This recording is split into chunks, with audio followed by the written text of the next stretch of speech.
lluviosa, fría que el Señor nos ha dado, pero es un día hermoso, ¿verdad? Todos los días que el Señor nos da son hermosos, aunque a veces a nosotros pues no nos gusta, ¿verdad? A veces nos quejamos porque hay mucho calor, mucho viento, mucha lluvia, mucho frío, pero la verdad es de que gracias a Dios porque nos permite vivir un día más, porque nos regala estos días. Y pues no nos queda más que vivir para el Señor, ¿verdad? Cada día que Él nos da. Amén. Pues bueno, pues listos para estudiar la palabra del Señor. Amén. Pues bueno, les pido que abran sus Biblias, hermanos, en el Evangelio de Mateo. Evangelio de Mateo, capítulo 24. ¿Verdad? Continuamos, versículo 45. Continuamos con nuestra serie, El siervo fiel y prudente, ¿verdad? Esta es la segunda parte de Pablo, siervo de Jesucristo, nuestra segunda parte. Y bueno, cuando estén listos, un fuerte amén, por favor. Mateo 24, amén. Versículo 45. Muy bien, dice la palabra en el nombre del Padre, del Hijo y del Espíritu Santo. ¿Quién es, pues, el siervo fiel y prudente, al cual puso su Señor sobre su casa, para que les dé el alimento a tiempo? ¿Sí? Fíjense qué pregunta, mis hermanos, nos plantea nuestro Señor Jesucristo, qué pregunta nos deja sobre la mesa el Señor Jesús. ¿Quién es? ¿Quién es? Pues el siervo fiel y prudente, al cual puso su Señor sobre su casa, para que les dé el alimento a tiempo. Bienaventurado aquel siervo al cual, cuando su Señor venga, le haya haciendo así. ¿Sabes qué es lo interesante, mi hermano, de esta pregunta? Que cada uno de nosotros daremos respuesta. Si cada uno de nosotros le vamos a dar respuesta a esta pregunta. ¿Cuándo? Cuando el Señor Jesús venga. ¿Sí? Cuando el Señor Jesús venga, ahí es donde cada uno de nosotros responderemos a esta pregunta. ¿Quién es el siervo fiel y prudente al cual, cuando su Señor vino, lo encontró haciendo lo que tenía que hacer? ¿Sí? Entonces, mis hermanos, tenemos que ya despertar, levantarnos, ¿verdad? Hacer a un lado la apatía, la negligencia, y de verdad que se enciende ese fuego en nuestro corazón para servir a Dios, porque tarde o temprano cada uno responderá esta pregunta al Señor cuando le pida cuentas. Entonces, amén. Entonces, como vimos, ¿verdad? En el mensaje anterior, Pablo, mis hermanos, fue un hombre. ¿Cómo era Pablo antes de conocer al Señor? Un hombre celoso por su religión, ¿verdad? Un hombre que despreciaba y se oponía a cualquier filosofía, a cualquier doctrina, a cualquier sistema que desafiaba las tradiciones de los fariseos. Y este celo fue lo que llevó a Pablo a perseguir a la iglesia, a perseguir a los discípulos de Jesús. Pablo, mis hermanos, fue un hombre cruel y despiadado que no sentía ninguna misericordia por aquellas personas que se consideraban seguidores de Jesús, ¿verdad? Así era Pablo hasta el día que se encontró con Jesucristo. Hasta el día de su encuentro con el Señor. En ese momento, a partir de ese encuentro, la vida de Pablo cambió por completo, fue diferente, y el mismo Pablo, mis hermanos, nos hace referencia de este cambio en su vida. Fíjense, en 1 de Timoteo, si gustan acompañarme, en 1 de Timoteo capítulo 1, versículo 12, los que no traigan Biblia no se preocupen, solamente les pido que escuchen con atención la lectura. En 1 de Timoteo capítulo 1, versículo 12, vean lo que escribió Pablo.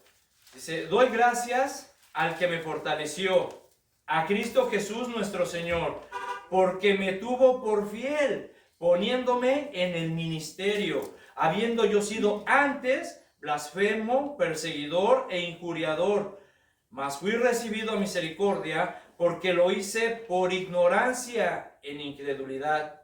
Pero la gracia de nuestro Señor fue más abundante con la fe y el amor que es en Cristo Jesús. Palabra fiel y digna de palabra fiel y digna de ser recibida por todos, que Cristo Jesús vino al mundo para salvar a los pecadores, de los cuales yo soy el primero. Pero por esto fui recibido a misericordia, para que Jesucristo mostrase en mí el primero toda su clemencia, para ejemplo de los que habrían de creer en él para vida eterna. ¿Sí? Veamos pues, mis hermanos, que aquí Pablo, ¿sí?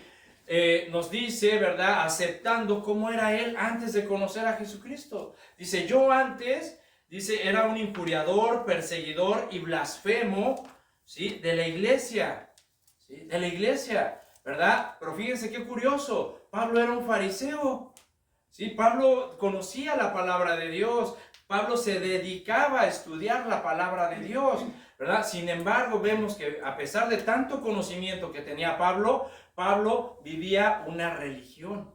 No tenía una relación, no conocía a Dios, no conocía al verdadero Dios. Vivía una religión a pesar de tener tanto conocimiento. Entonces, ¿qué nos da a entender esto? ¿Sí? Que el hecho de que tú tengas mucho conocimiento de la Biblia, ¿sí? O que tengas una religión, no quiere decir que conoces a Dios. ¿Sí? No quiere decir que conoces a Dios. Te puedes saber la Biblia de memoria, al derecho y al revés. Puedes ser muy fiel en tus doctrinas, en tus tradiciones, en tu religión, pero no tener una comunión con Dios, no tener conocimiento, no conocer al verdadero Dios, al Dios de la Biblia. Sí, Pablo fue así. Pablo era un fariseo, estudiado, preparado, ¿verdad? Influyente, pero vivía una religión. Y el celo que tenía por sus tradiciones lo llevó a perseguir a la iglesia. Y aquí Pablo lo dice, y lo hice por ignorancia, en incredulidad.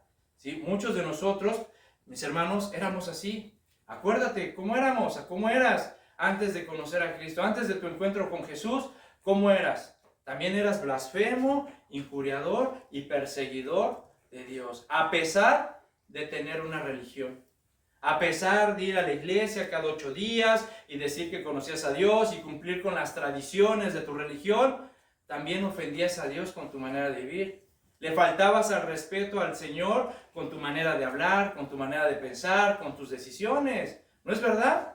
Así éramos. Y todavía nos burlábamos de aquellos que en verdad querían compartirnos la palabra de Dios, el Evangelio de Jesucristo. Los perseguíamos, nos burlamos de ellos, les cerramos la puerta en su cara.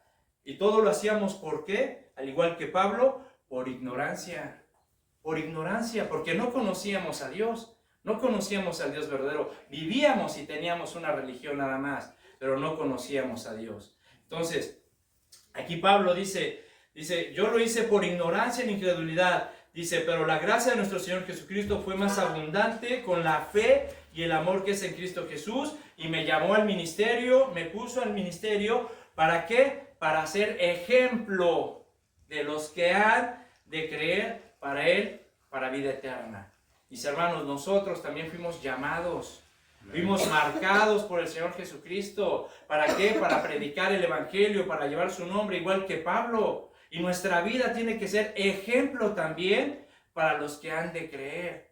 ¿Sí? Tu vida tiene que dar testimonio. Tu vida tiene que ser un ejemplo para los que te rodean de que en verdad eres un siervo de Dios, que en verdad conoces a Dios, para que los que te rodean y los que te vean cómo vives, cómo hablas, cómo piensas, cómo tratas a tu esposa, cómo tratas a tus hijos, cómo tratas a tu esposo, puedan ver y decir, wow, este señor es diferente, esta mujer es diferente. Y a través de tu testimonio, ellos también puedan creer que el poder y la misericordia de Dios transforma a cualquier persona. ¿Sí? Entonces, mis hermanos, hemos sido llamados, hemos sido marcados por Jesucristo, apartados, ¿recuerdan? Apartados para el Evangelio del Señor. Entonces, nuestra vida tiene que dar testimonio y tiene que ser un ejemplo para las demás personas. Amén. Ahora, regresando a la pregunta que nuestro Señor Jesucristo nos hace en los versículos de Mateo, ¿quién es un siervo fiel y prudente? ¿Sí? Si alguien se pregunta, a ver, pero es que eso es muy difícil, a ver, ¿quién podría ser capaz de cumplir o alcanzar la expectativa del Señor, verdad? ¿Cómo puede alguien lograr ser un siervo de Dios, pero ser fiel y prudente? Bueno, como dice el dicho por ahí, ¿verdad? Para muestra, basta un botón, ¿no? Tenemos la vida y el ministerio del apóstol Pablo, ¿sí? Porque a partir de su encuentro con Jesús, la vida de Pablo cambió, fue totalmente diferente, ¿verdad? Y la vida de Pablo, mis hermanos, nos enseña que sí se puede, ¿sí? La vida de Pablo nos enseña que sí es posible que una persona, un hombre, una mujer, pueda ejercer su servicio a Dios con fidelidad. ¿Sí? La vida de Pablo nos enseña que una mujer, un hombre cualquiera, un siervo de Dios, puede conducirse y llevar su vida con prudencia, con fidelidad. Y no solamente Pablo, mis hermanos, es un ejemplo. Todos aquellos hombres y mujeres que vivieron y que se entregaron al Evangelio son un modelo a seguir para todos nosotros. ¿Sí? Tú puedes ver la vida de Pablo, tomamos ahorita el ejemplo de Pablo, puedes analizar la vida de Pedro, de Juan, de todos esos hombres y mujeres, mis hermanos, que de verdad se entregaron al Evangelio y de verdad son un modelo a seguir para todos nosotros. Así que vamos a ver algunas características que resaltaron en el ministerio de Pablo en su servicio a Dios. Amén. Fíjense, en Romanos 1.1, ¿verdad? Si recuerdan Romanos 1.1, que lo estudiamos la semana pasada, notamos que Pablo se identifica a sí mismo como siervo de Jesucristo. Dice Pablo que fue llamado para ser apóstol, y este llamado no fue de hombres ni para los hombres, sino fue por Dios y por Jesucristo, ¿verdad? El llamado de Pablo fue hecho por Dios y por Jesucristo. Dice que fue llamado para ser apóstol y fue apartado, nombrado, marcado para dedicarse al Evangelio. ¿De acuerdo? Ahora bien, para que Pablo, mis hermanos, para que Pablo o cualquier otro discípulo de Jesucristo, ¿sí? Cualquier otro discípulo de Jesucristo. ¿Y cuántos discípulos hay? ¿Quién se considera un discípulo de Jesús? Amén. Bueno, pues cualquier discípulo de Jesucristo, así como Pablo, lleguen a este nivel de convicción, lleguen a este nivel de entendimiento de todo lo que implica ser un siervo de Dios. Mi hermano, la primera característica que debe de desarrollar o debe de reflejar un siervo de Dios es una entrega total a Dios. Debemos rendirnos completamente a Jesucristo. Eso es básico, eso es importante, eso es primordial. Tienes que rendirte a Jesucristo totalmente. Cuando Pablo se encontró con Jesús en el camino a Damasco, ¿recuerdan? Y este cayó al suelo, ¿verdad? Por el fuerte resplandor que lo golpeó. Pablo preguntó, ¿quién eres? Y Jesús le contestó, yo soy Jesús al que tú persigues. Fíjate, qué cosa curiosa, mi hermano. Fíjate, aquí Jesús le está diciendo, Pablo dice, ¿quién eres? Y Jesús responde, yo soy Jesús al que tú persigues. A ver, pero si Pablo no estaba persiguiendo a Jesús, porque Jesús ya había sido crucificado, ya había muerto, entonces, ¿por qué Jesús le dijo, yo soy al que tú persigues? ¿Sí? Fíjate lo que implica, mis hermanos, ¿sí? Cuando tú eres un hijo de Dios, ¿sí? Lo que Jesús está diciendo aquí es de que cualquiera que se meta con sus hijos, se está metiendo con él.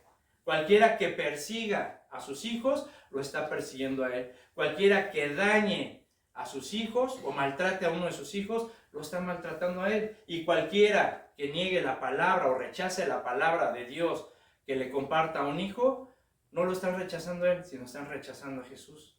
¿Sí? ¿Se dan cuenta? Por eso, mis hermanos, no tenemos que desanimarnos. Yo sé que a veces, tal vez, nos podemos desesperar, ¿verdad? Porque a veces compartimos la palabra, le compartimos a nuestros hijos, familiares, amigos, vecinos, compañeros de trabajo, ¿verdad? Y a veces podemos sentir una desesperación porque no cambian, porque no entienden o porque rechazan la palabra de Dios. Pero no nos sintamos mal, porque ese rechazo, esa persecución, ¿verdad? Ese maltrato que puede haber para los hijos de Dios, no es para nosotros, es para Jesús. Y Jesús tomará cuentas cuando llegue el momento. Amén. Entonces, amén. Ve cómo nos defiende el Señor. Ve el hecho de perseguir a los cristianos, a los hijos de Dios, a los discípulos de Jesús, implica perseguirlo o rechazarlo o dañar a Jesús mismo. Entonces dice, yo soy Jesús a quien tú persigues. Las siguientes palabras de Pablo, ¿cuáles fueron?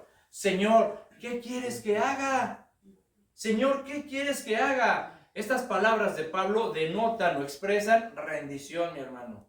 ¿Sí? Le está diciendo, Señor, acuérdense, curios, amo, dime qué quieres que haga. Pablo se estaba rindiendo en ese momento a Jesús. ¿Por qué? Porque estaba aceptando, ¿sí?, que Jesús era el Mesías, que Jesús era el Salvador, que Jesús era el Rey, el Señor de señores y Rey de reyes. En ese momento Pablo se estaba rindiendo su vida, su voluntad a Jesucristo. Aquí la pregunta es, ¿qué significa rendirse? ¿Qué es rendirse? ¿Sí? En pocas palabras, rendirse significa aceptar que no ganaste la batalla.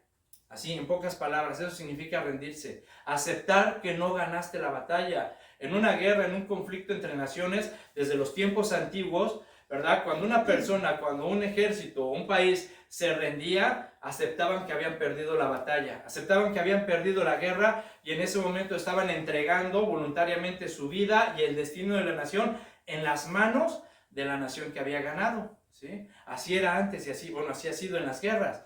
La guerra que el país o el ejército que pierde la batalla y que declara estamos derrotados, en ese momento voluntariamente pone en las manos del otro su destino, ¿sí? Su destino. Ahora bien, rendirse espiritualmente significa soltar el control y confiar en Dios, ¿sí? Rendirse espiritualmente significa soltar el control y confiar en Dios, pero confiar plenamente en Dios, totalmente en Dios. Y aquí, mi hermano, quiero que de verdad tú medites. Quiero que medites, mi hermano, porque posiblemente aún sigues peleando contra Dios, tratando de establecer tus propios términos, ¿sí? Posiblemente aún todavía sigues, mi hermano, batallando con el Señor, queriendo tener el control en algunas áreas de tu vida, ¿verdad? Aún quieres que el Señor, que el Señor sea quien se rebaje, ¿verdad? Y que el Señor se adapte a tus propósitos, a tus pensamientos, a tus ideas, a tus deseos. Y no va a ser así. No va a ser así. ¿Sí? Hay que entender, ¿sí? que las cosas se hacen como el Señor quiere, no como nosotros queremos. Y se supone que somos siervos. ¿Qué es un siervo? Un esclavo. Lo cantamos hace un momento. Esclavos por amor, ¿no? Entonces, hay que reconocer esa parte. Si somos siervos de Dios, somos esclavos de Jesucristo. Nos hemos entregado voluntariamente a Él. Nos hemos rendido a Él. Entonces, ya no luches. Ya suelta el control de tu vida. Deja de tratar de controlar las cosas. Todo lo que hay en tu vida. O sea, dáselo a Él. Reconoce que has perdido la batalla. Reconoce que a Dios no le vas a ganar. Y mejor, adopta una posición de humildad. Sé humilde y acepta lo que ha de estar por venir, acepta la voluntad de Dios como lo hizo Pablo, ¿sí? Acéptalo, ¿sí? Porque la entrega o la rendición espiritual, mis hermanos, es un acto de fe, ¿sí? Es un acto de fe, es confiar plenamente en Dios, así como lo hizo Pablo. Fíjate, Pablo, cómo describe, ¿sí? su rendición a Cristo en Gálatas 2:20. ¿Sí? Si quieres acompañarme en Gálatas.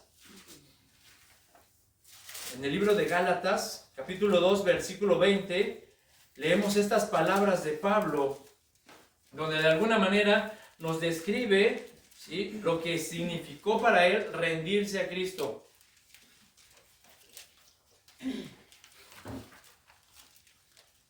¿Lo tiene? Amén. Dice la palabra, dice, con Cristo estoy juntamente crucificado y ya no vivo yo. ¿Escuchaste?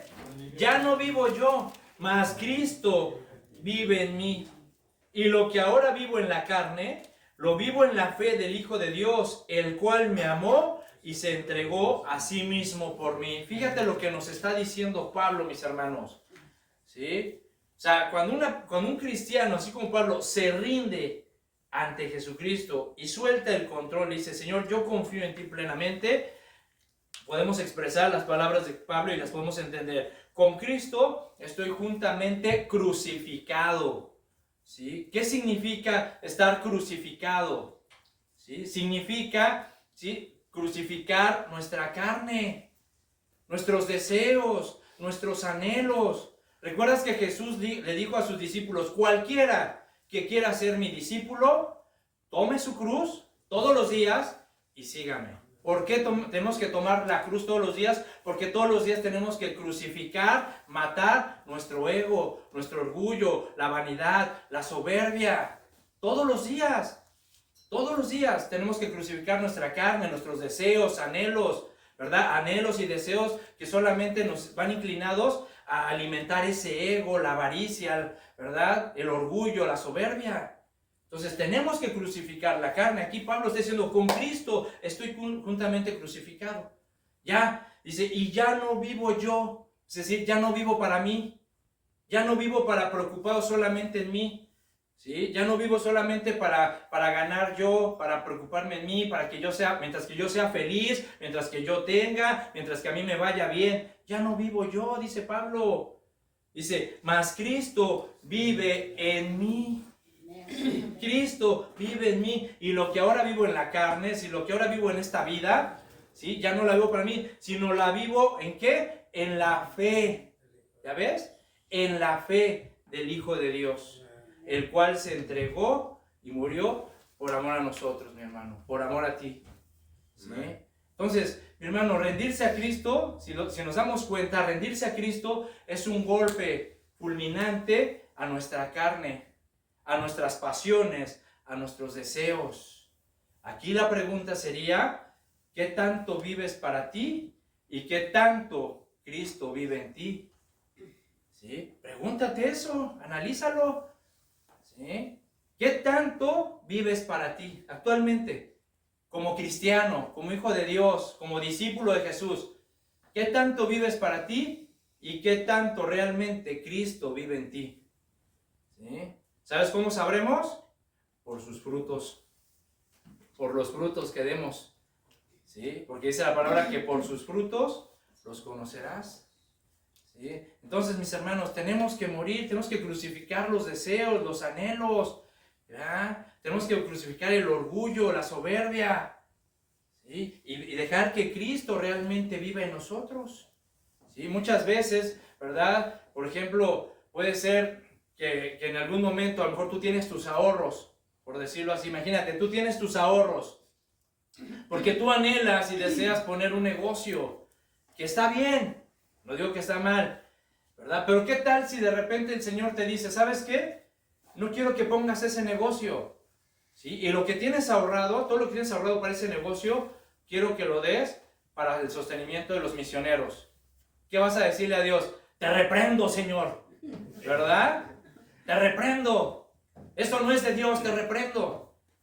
¿Verdad? ¿Qué tal si el Señor, tú estás aferrado, anhelado, ¿verdad? A estudiar una carrera, que está bien.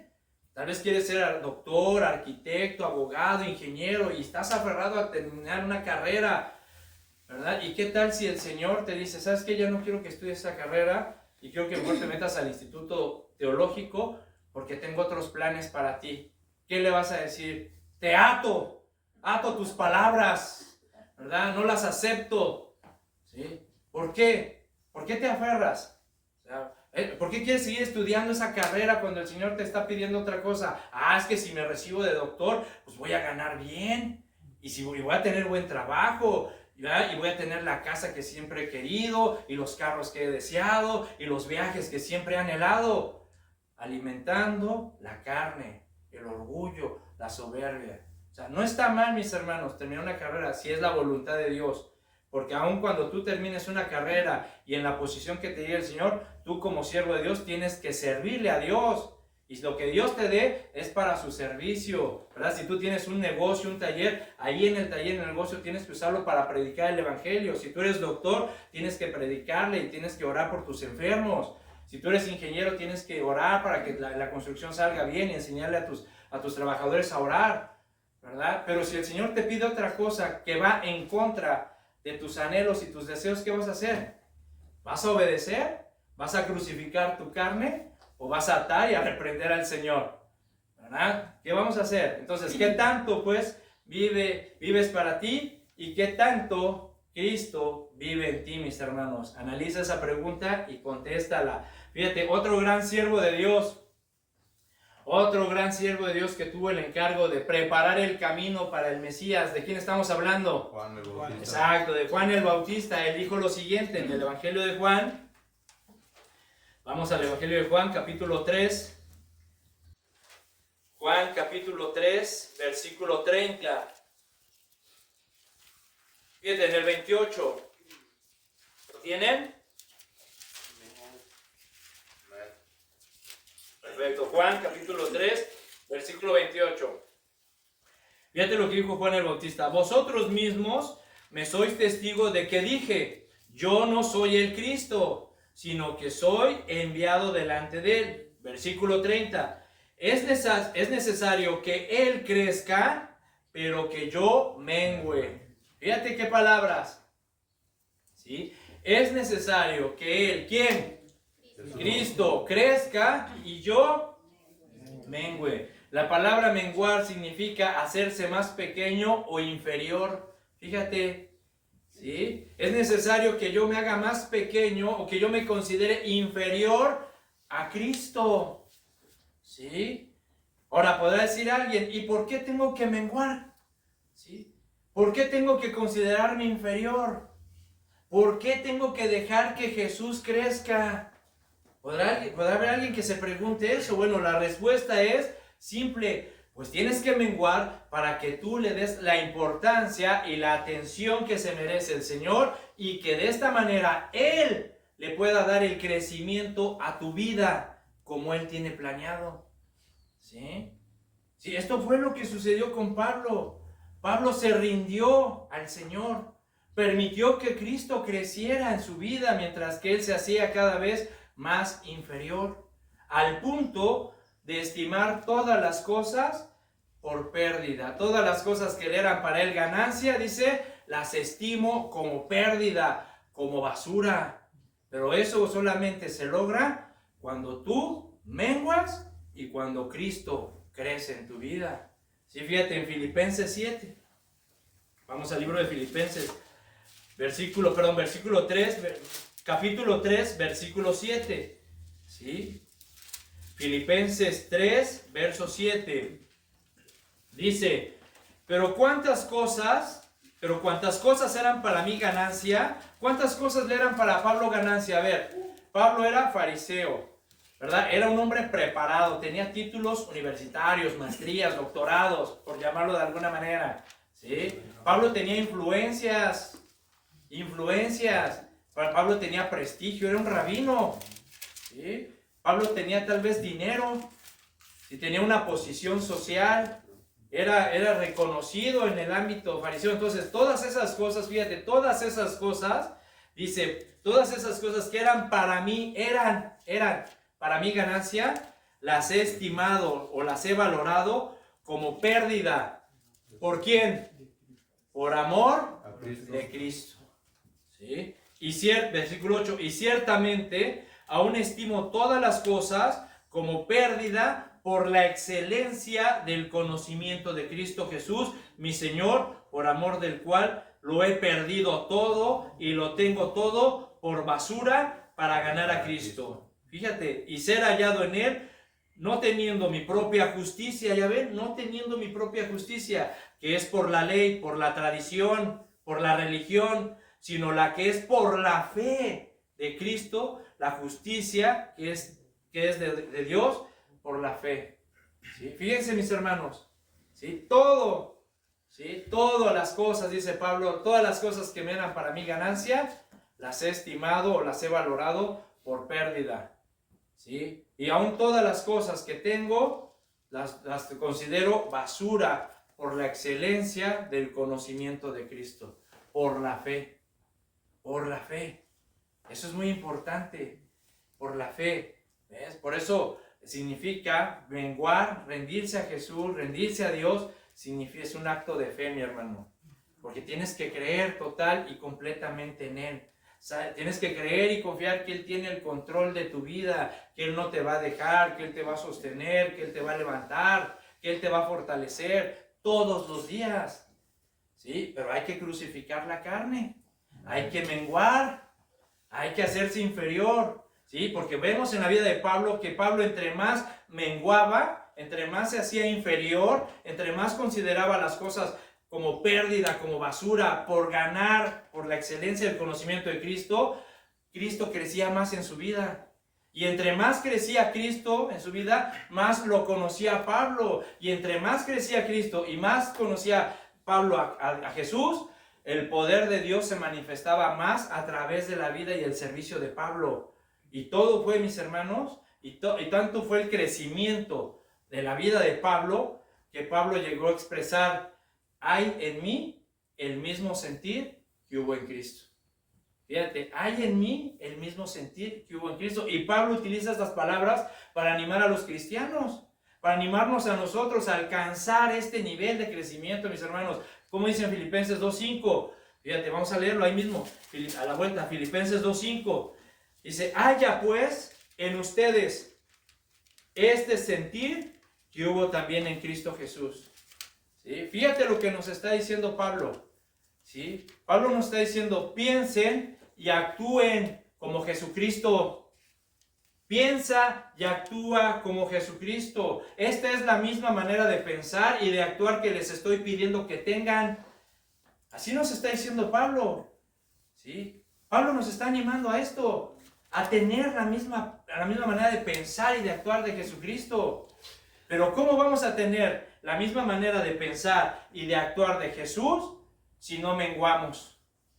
Si seguimos queriendo tener el control de la vida, de nuestra vida. Si seguimos peleando contra Dios para que Dios sea el que se adapte a nuestros deseos, a nuestra vida, a nuestra manera de pensar, cuando nosotros somos los que nos tenemos que elevar a los pensamientos de Dios.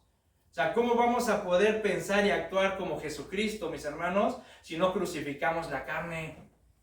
¿Sí? ¿Cómo va a crecer Cristo en nosotros si no permitimos que Él crezca? ¿Por qué? Porque seguimos peleando con Él. Seguimos queriendo que Él haga lo que nosotros queremos, cuando es al revés, recuérdalo. Nosotros hacemos o debemos de hacer lo que Él nos pide, porque somos siervos, somos esclavos, no se te olvide, ¿sí? O sea, ya hay que guardarnos, sí, somos hijos de Dios, sí es cierto, somos discípulos de Jesús, sí es cierto, pero somos siervos de Jesucristo también, ¿sí? Entonces, ¿quieres que Cristo crezca en ti? ¿Quieres? Ya crucifica tu carne, ya. ¿Quieres conocer más a Jesús? ¿Quieres que el poder de Dios se manifieste más en tu vida a través de tu servicio? Mengua, vuélvete inferior, reconoce tu posición delante de Dios. Entonces vemos que la rendición a Cristo, mis hermanos, fue algo que caracterizó a Pablo, amén. Entonces nosotros también, si queremos que Cristo crezca en nosotros, tenemos ya, mi hermano, de verdad, soltar el control. Tenemos ya, de verdad, que crucificar nuestra carne y tenemos que menguar. Tenemos que dejar que realmente Cristo, mis hermanos, ya crezca en nuestra vida, en nuestro corazón, en nuestra mente, para pensar y actuar como Cristo lo hacía. ¿Amén? Amén. Otra característica, vamos rápido. Otra característica que destacaba el apóstol Pablo en su servicio a Jesucristo fue su humildad. Fue la humildad. A pesar de que Pablo era un hombre de carácter fuerte, era un hombre estricto, ¿verdad? Era muy humilde. Era muy humilde Pablo. ¿Sí? De hecho, Pablo, mis hermanos, acuérdense, cuando lidió con la iglesia de Corintios, esta iglesia era una congregación que se caracterizaba por tener problemas de divisiones, por tener problemas de inmoralidad, por tener problemas en cuanto a un mal entendimiento o confusión y abuso de los dones espirituales. Y cuando Pablo trató esos asuntos, lo hizo con humildad, estricto, pero con humildad.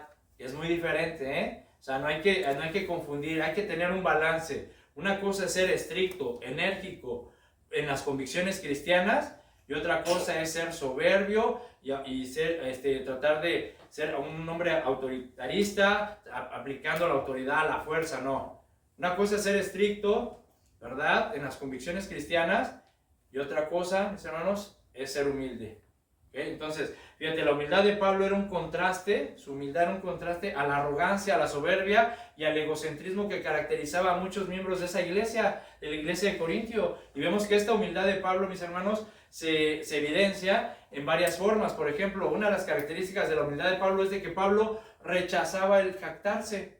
Pablo rechazaba el alabarse a sí mismo, él rechazaba el presumir de sí mismo. O sea, él no tenía de qué presumir, decía. Fíjate, en 1 Corintios 1, 1 Corintios 1, en el versículo 26, fíjate lo que dice Pablo.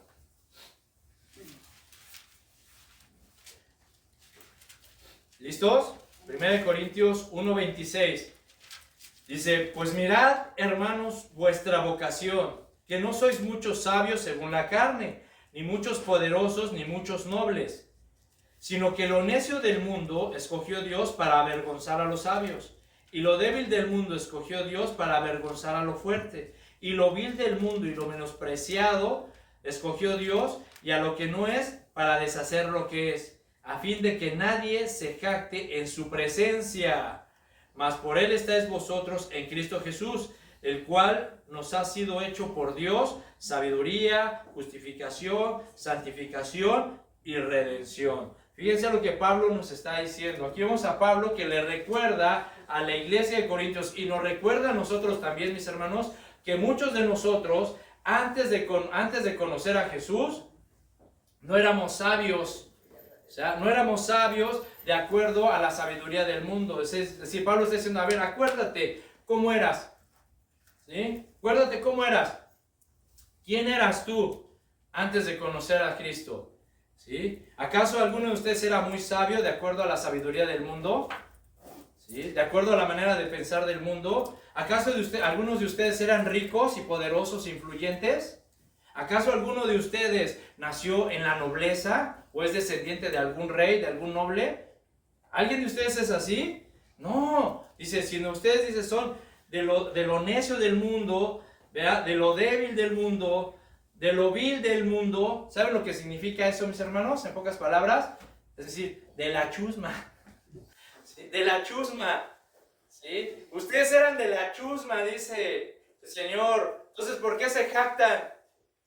¿Sí? ¿Por qué se vuelven orgullosos ahora?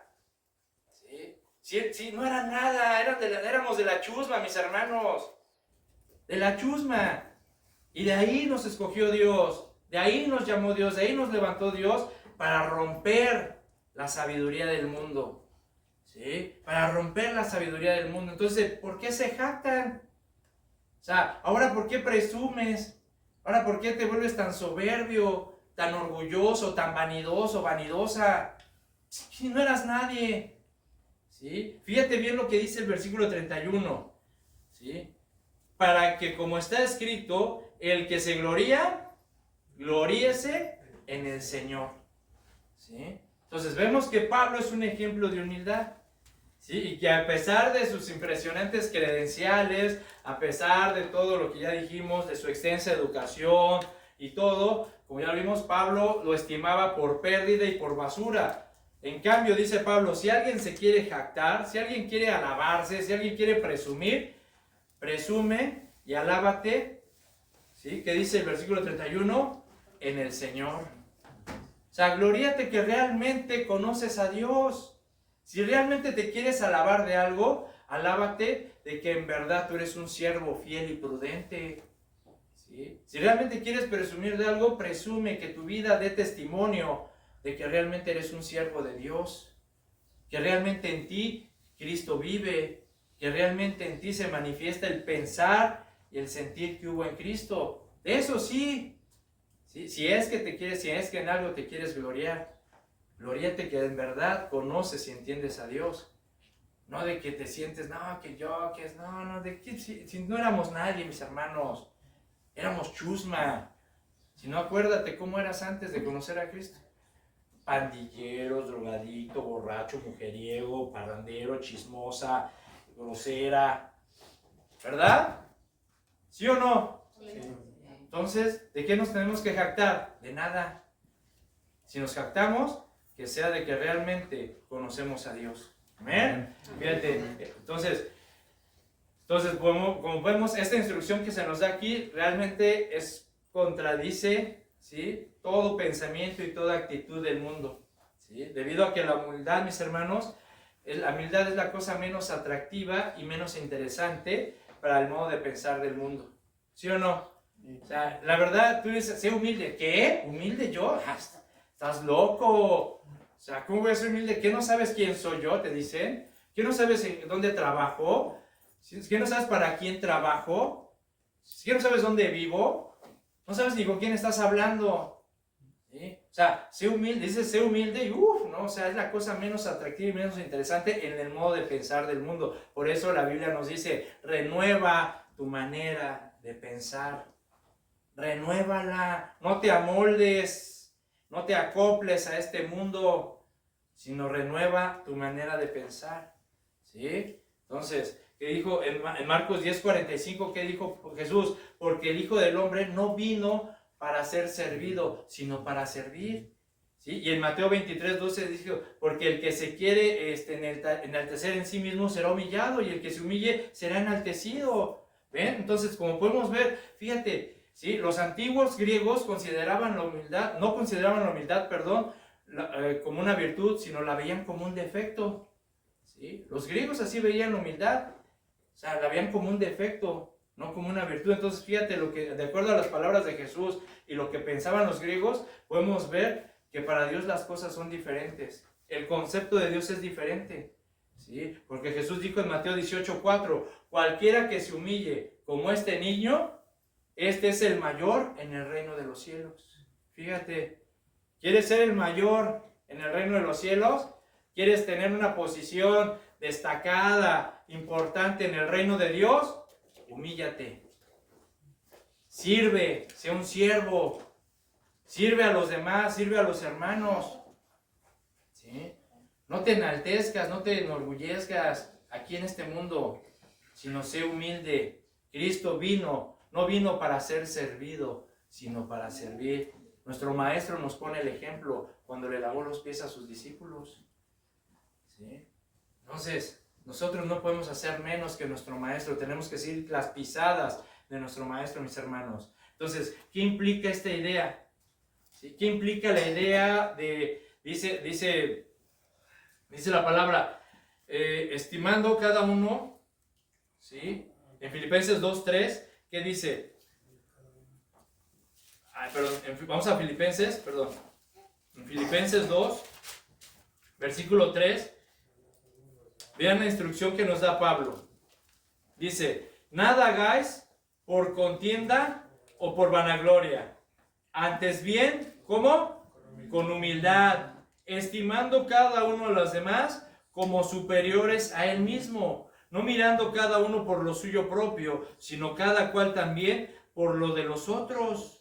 Haya pues, dice el Señor, en vosotros este sentir que hubo también en Cristo Jesús. ¿Sí? Entonces, mis hermanos, ¿sí? A ver, ¿qué significa estima a cada uno, ¿sí? como superiores a los mismos? Para empezar, vean la instrucción, dice, no hagan nada por contienda, ¿sí? Por tratar de competir con alguien, a ver quién es mejor, quién es superior, ¿sí? quién hace las mejores cosas, ni por contienda ni por vanagloria, para recibir el aplauso, el reconocimiento del mundo. O sea, no hagas las cosas para tratar de que la gente te aplauda, que te reconozcan. Ay, es el mejor empleado. Ay, mira nada más, este sí la hace. Ay, bravo, eres el mejor. ¿Sí? No hagas nada por eso, no seas lisonjero. O sea, no hagas nada para tratar de ganarte el favor, el respeto del jefe. Sino dice, hazlo con humildad, estimando, valorando cada uno a los demás como superiores a él mismo. Esto, mis hermanos, de verdad es un golpe para el concepto cultural de la autoestima y el egocentrismo, ¿sí? Y mucho más ahorita los jóvenes deben entender esto, porque vivimos en unos tiempos donde en verdad todo está basado en el materialismo, ¿verdad? Donde hay doctrinas y filosofías donde le enseñan a los jóvenes de que es tu cuerpo y tú puedes hacer lo que quieras, eres libre, ¿verdad? Nadie te puede impedir nada, consigue tus sueños, no necesitas ni siquiera el consejo de tus padres, ¿sí? Y aquí la Biblia nos está instruyendo, estima a los demás como superiores a ti mismo. ¿Qué implica esto? Que mientras más estimes, valores, aprecies a los demás, ¿sí? Entre más los consideres como personas más importantes que a ti mismo, mis hermanos, de una manera natural podrás tener interés por sus necesidades y sus preocupaciones. ¿Sí me explico? Es decir, entre más tú valores a los demás, más tendrás interés por sus preocupaciones y sus necesidades. Es decir, si yo te valoro, yo te considero como superior a mí, ¿verdad? Y te valoro y te estimo más que a mí mismo y tú conmigo, ¿sabes qué sucederá? ¿Sí? Que tendremos una iglesia, un cuerpo en el cual todos los miembros se respetan y se ayudan. Y ese es el propósito, ¿sí? Esto nos va a llevar a la unidad en el pueblo de Dios. Si nos valoramos y nos estimamos, cada uno como superior a sí mismo, ¿sí? No tratando de ser, yo soy mejor que el hermano, yo soy mejor que este, yo soy mejor que aquello, yo tengo más, yo vivo mejor, yo gano más. No, no.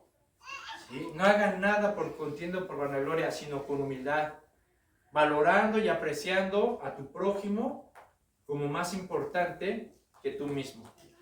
¿Sí? Y en ese momento, cuando realmente nosotros entendamos esto, vamos a tener una iglesia, un cuerpo que se va a respetar, donde todos nos vamos a respetar y todos nos vamos a ayudar, porque estaremos preocupados los unos por los otros. ¿Amén? Entonces, de esto se trata, mis hermanos, la humildad.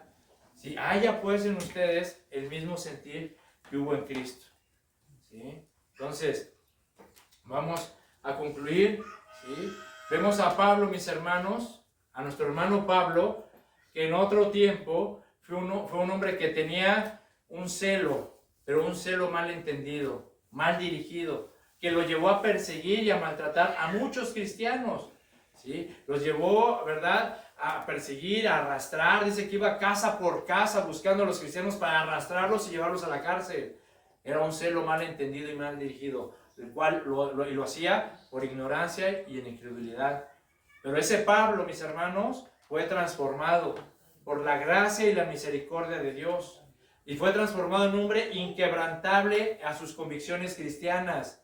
Fue un hombre serio, enérgico, inflexible al pecado, pero con equilibrio, porque también era humilde, era paciente y piadoso con los hermanos.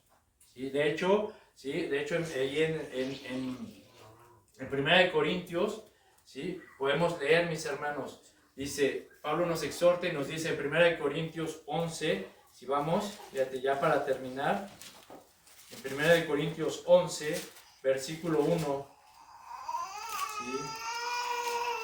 Vean la instrucción de Pablo. ¿Qué nos dice Pablo? ¿Ya lo tienen? A ver, vamos a leerlo todos. ¿Ya lo tienen todos? Amén. Okay.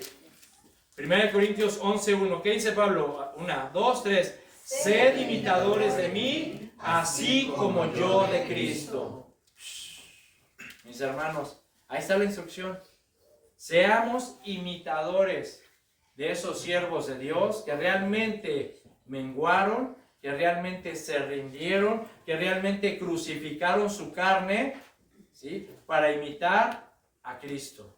Porque Cristo es nuestro maestro, Cristo es nuestro ejemplo máximo, ¿sí? Y aquí Pablo nos está diciendo a nosotros también, sean imitadores de mí como yo de Cristo. Mi hermano, los siervos de Dios, como Pablo, como Pedro, Juan, Santiago y todos aquellos hombres y mujeres que han servido y que actualmente sirven fielmente a Dios, escúchame, esos siervos no hacen lo que pueden para Dios. Si no hacen lo que pueden por Dios, no es decir, ay, pues puedo hacer esto, a ver, hago lo que puedo. No, esos siervos fieles y prudentes hacen lo que está en el corazón del Señor porque conocen a Jesucristo. ¿Sí? Y para lograr esto, mis hermanos, debemos de mantener una relación íntima con Dios y tenemos que cultivar nuestra vida de oración. ¿Entiendes? ¿Sí? Cuida tu relación con Jesucristo, tu intimidad con Dios y cultiva tu vida de oración. Permite que el Señor crezca en tu vida. Permite que el Señor crezca en tu vida para que te revele su corazón. Pero mientras que no permitas que el Señor crezca, no vas a entender la voluntad de Dios y siempre vas a estar de un lado para otro mirando, ¿y ahora qué hago? ¿Y ahora qué hago? ¿Y ahora qué hago? ¿Y qué quieres que haga, Señor? Cuando el Señor es claro, ¿para qué te llamé? ¿Para qué te marqué? ¿A qué te aparté? Para predicar mi palabra, para llevar mi nombre al mundo. Para eso fuimos llamados. Pero nunca vamos a entender esto si no menguamos. Si no menguamos, mis hermanos. Ya tenemos que menguar. Tenemos que considerarnos ya inferiores. Tenemos que ver nuestra posición delante del Señor. Tenemos que soltar el control de nuestra vida y entregarle todo a Jesús. Con fe, sabiendo que Él tiene cuidado de nosotros. Que Él no nos va a dejar ni nos va a abandonar porque es su promesa. ¿Sí? Crucifica ya tu carne. Crucifica ya tu carne. ¿Sí? Todos los días toma tu cruz y sigue a Cristo. Amén. Amén. Vamos a orar. Señor, te damos gracias, Señor, por tu palabra, por tu consejo, Señor, que es tan hermoso y tan necesario para nuestras vidas. Gracias, Señor, por enseñarnos que debemos de rendirnos a ti. Si realmente queremos servirte, si realmente queremos ser siervos fieles y prudentes, para que tú cuando vengas nos halles haciendo, Señor, lo que tú nos pides hacer, Padre, tenemos que entender que tenemos que rendirnos a ti.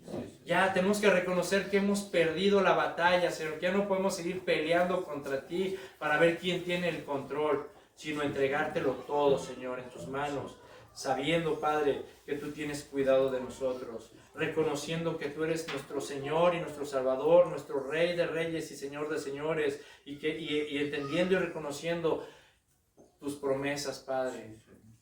Tú nos has dicho que estarás con nosotros todos los días hasta el fin del mundo. Tenemos que creerlo. Tú nos has dicho que tú nos vas a fortalecer, nos vas a cuidar y nos vas a librar de nuestros enemigos. Y tenemos que creerlo.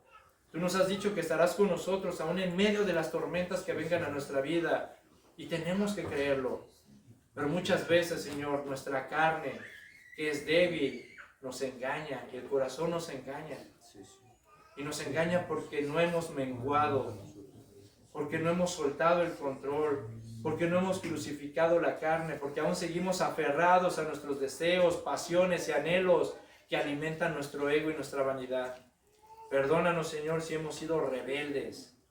Perdónanos si no hemos entendido esto y ayúdanos el día de hoy, de verdad, a meditar y a pensar cuánto hemos vivido para nosotros y cuánto de ti, mi Señor, vive en nosotros. Ayúdanos a aceptar, Padre, que tenemos que volvernos inferiores y a reconocer nuestra posición delante de ti. Fortalécenos, ayúdanos a renovar nuestra mente. Ayúdanos, Señor, a manifestar que nuestra vida, como dijo Pablo, nuestra vida tiene que ser un ejemplo para los que han de creer. Eso queremos, Señor. Eso queremos. Que nuestra vida sea un ejemplo, un testimonio para que la gente crea por fe en ti. Y que para que vean, Señor, que cualquiera con tu misericordia y tu poder y tu gracia puede ser transformada. Aún el peor criminal puede ser transformado y convertido en el mejor predicador y siervo de Jesucristo. Pero todo es por fe. Señor, te damos gracias y te pido que bendigas a mis hermanos, bendice sus familias, bendice sus matrimonios, bendice sus trabajos, Señor. Gracias porque hasta el día de hoy no nos ha faltado nada y tú nos has sostenido, porque tenemos techo, tenemos alimento, tenemos ropa y no nos afanamos por lo que hemos de comer y beber, porque sabemos, Señor, que tú conoces nuestras necesidades. Buscamos primeramente tu reino y tu justicia, porque sabemos, Señor, que tú nos cuidas. Gracias, Padre, bendice, Señor, esta congregación en el nombre de Jesús. Amén y amén. Amén, hermanos. Dios les bendiga. Gracias, Señor. Y bueno, vamos a terminar con una alabanza. Les pido que se pongan de pie, mis hermanos. Vamos a cantar una alabanza rápido. ¿Verdad? Y les pido que la canten, mis hermanos. Esta alabanza yo sé que se la saben, ¿sí? Les pido que la canten como un compromiso, entendiendo lo que cantamos. ¿Sale? ¿Ven? Vamos a cantarla con todo nuestro corazón, como un compromiso hacia el Señor. Vamos a no hacer.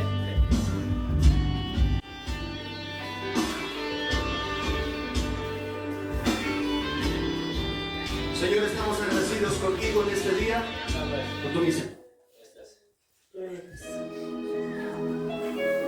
¿Cuántos quieren menguar para que Cristo crezca en sus vidas? Amén. Amén. Delante al Señor. Yo quiero más de ti.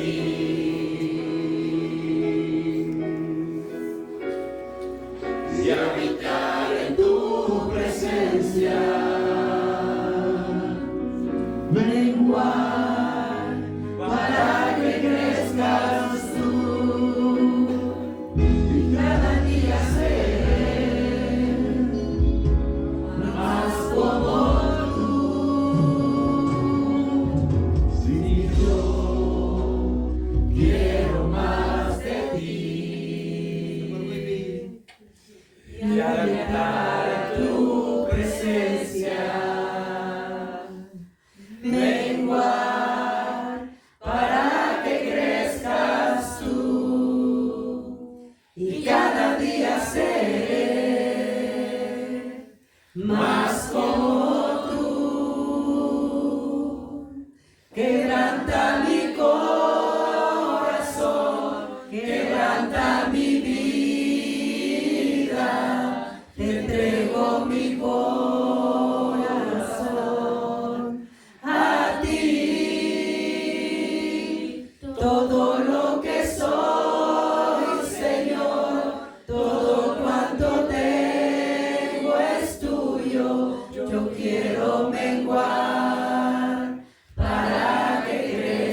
querían que la cantáramos así. Amén. Amén. Gloria a Dios les Dios. bendiga, hermanos, Dios les y bendiga. por favor no se vayan, pueden pasar a la cocina, vamos a partir un pastel.